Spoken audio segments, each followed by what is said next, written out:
এই তো আজকে আমরা সবজি রান্না করব।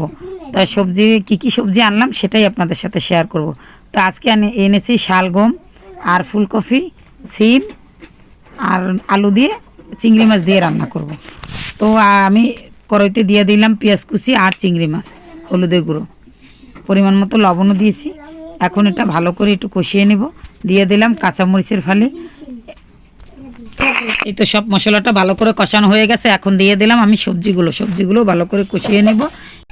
শীতের দিনের তরকারি খেতে কিন্তু অনেক মজা হয়। তো আমি সাথে দুটো লাউ পাতাও দিয়ে দিলাম, কারণ লাউ পাতা দিলেও এই সবজিগুলো খেতে কিন্তু অনেক মজা লাগে। তো সাথে দিয়ে দিলাম ধনিয়া পাতা দিয়ে ভালো করে মাখা মাখা করে রান্না করে নিলাম।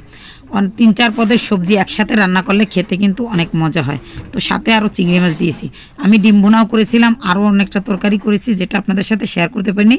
মুরগির মাংস রান্না করছি, খেতে কিন্তু অনেক মজা হয়েছিল।